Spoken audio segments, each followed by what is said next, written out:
Hello मैं beautiful viewers, कैसे हैं आप लोग। मैं उम्मीद करती हूँ आप लोग बिल्कुल ठीक ठाक होंगे, बेहद मज़े में होंगे और आप पर अल्लाह ताला की बहुत सारी रहमत होगी। साथियों दोस्तों, आज मेरा वीडियो अपलोड करने का कोई प्रोग्राम नहीं था क्योंकि मैंने कल ही तो एक वीडियो अपलोड की है और मैं वीक में एक या ज़्यादा से ज़्यादा 2 वीडियोज़ ही अपलोड कर सकती हूँ, इससे ज़्यादा टाइम भी नहीं मिलता।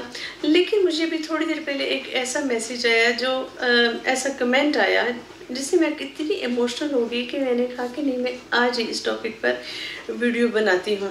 तो मैसेज या कमेंट जो है वो मुझे एक व्यूअर हैं अर्श फातिमा, आरिश फातिमा या अर्श फातिमा, आई एम सॉरी अगर आपका नाम मैं सही ना लूँ। उन्होंने मुझे मैसेज लिखा है, उन्होंने कहा है कि आप ही प्लीज़ हेल्प मी।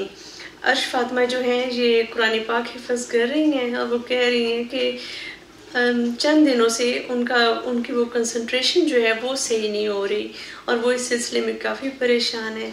उन्होंने मुझसे कहा है कि आप भी प्लीज़ कोई ऐसा तरीका बताएं कि मैं कंसंट्रेट कर सकूं, मैं कुरान पाक हिफ्ज़ कर सकूं और जो है मेरा टारगेट है कि मैं हाफिज़ा बन सकूं, उसको मैं अचीव कर सकूं। तो आई गेट रियली इमोशनल। मुझे इतना अच्छा लगा कि उन्होंने मुझे इस काबिल समझा कि वो मुझसे ये क्वेश्चन पूछें। तो थैंक यू अर्श फातिमा। इंशाल्लाह मैं पूरी कोशिश करती हूँ कि मैं आपको चंद ऐसे टिप्स दे सकूँ जिससे आप और आप जैसे जो दूसरे इतने अजीम मंजिल के मुसाफिर हैं उनको अपनी मंजिल पाने में ज़रूर हेल्प मिलेगी।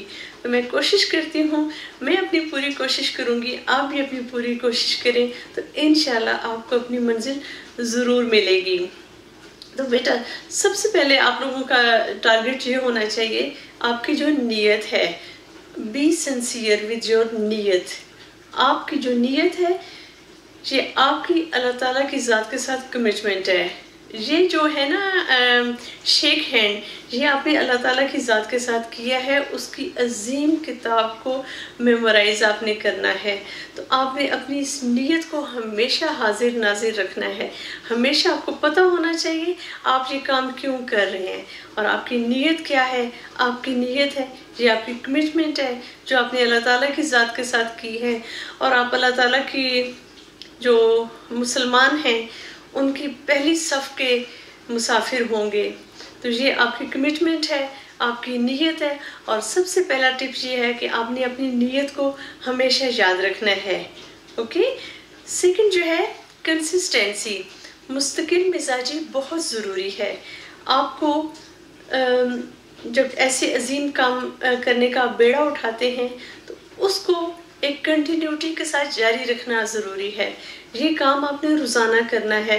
ये वो काम है, इतना बड़ा मकसद है ये, इसमें कोई वीकेंड नहीं होते, इसमें कोई वेकेशंस नहीं होती, इसमें कोई हॉलीडेज़ नहीं आती। तो बेटा आपने ये काम डेली करना है, मुस्तकिल मिजाजी के साथ करना है। ओके। फिर आप इस मंजिल को बहुत जल्दी पाएंगे और आप जब आप मुस्तकिल मिजाजी के साथ करेंगे तो ये आपकी आदत का हिस्सा बनता जाएगा और जब एक चीज़ आपके रूटीन में शामिल हो जाए, आदत का हिस्सा बन जाए, तो वो आपको बोझ महसूस नहीं होगी। राइट। उसके बाद अगला जो स्टेप ये है कि आपने पहले मैं वो ये बताती हूँ मुस्तकिल मिजाजी का। अगर आप घर में कर रही हैं कुरान पाक हिफ्ज़ तो फिर ये है कि आपको बाकायदा रोज़ाना अपनी टाइमिंग जो है वो सेट करनी होगी।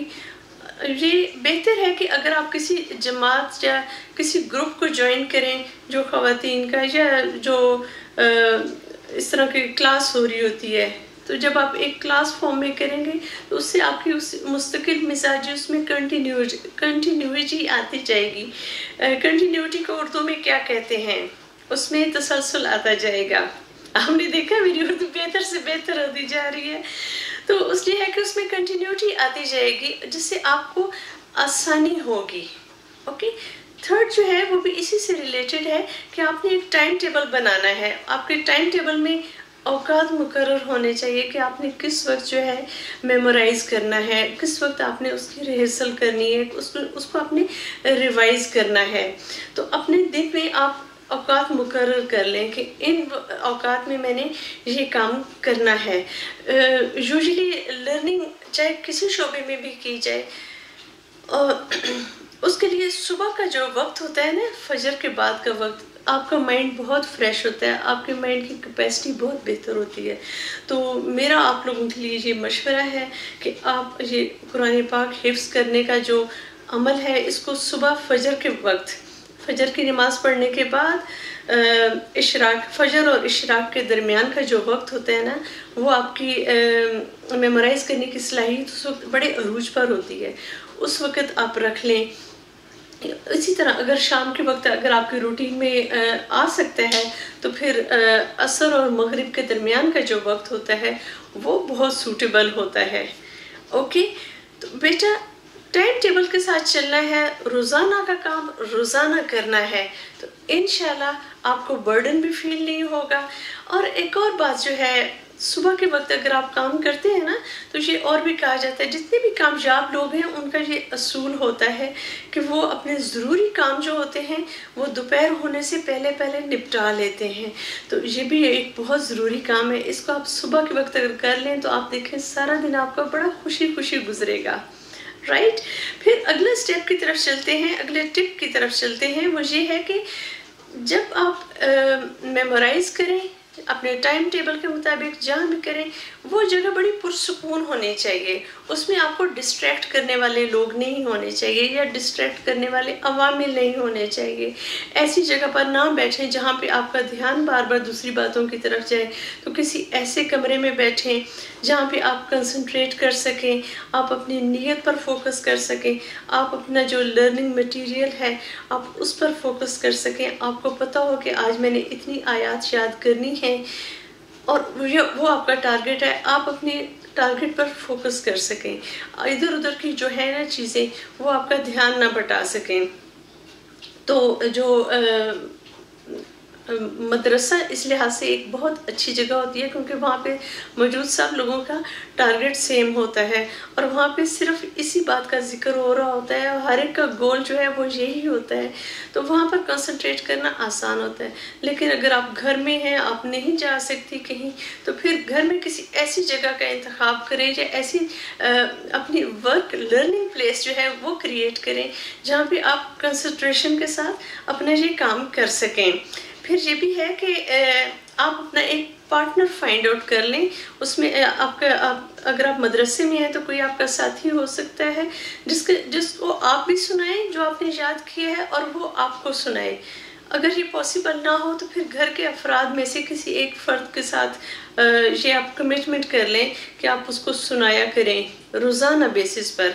ठीक है, तो यूजुअली मैंने देखा है कि बच्चे या बच्चियाँ जो होते हैं वो मदरसे में जाते हैं और इस तरह वो एक दूसरे को सुना सकते हैं।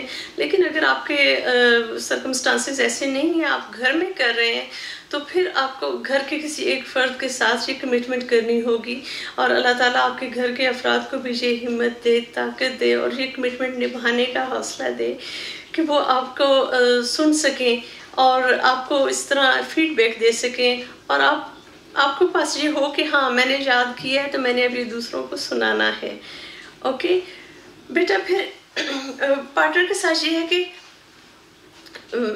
पार्टनर के साथ ये होता है कि आपको जो है ना एक किस्म की आपको फीडबैक मिल जाती है, थम्स अप मिल जाता है कि हाँ आपने याद कर लिया है। आपको एक तरह की गवाही सी मिल जाती है, उससे दिल को बड़ी तसल्ली होती है और उसमें आपकी मोटिवेशन भी बढ़ जाती है। ओके, फिर उससे अगला टिप मैं ये दूंगी कि आप जो भी मेमोराइज करते हैं, जो भी याद करते हैं, उसको अपनी नमाज़ों में आपने पढ़ना है।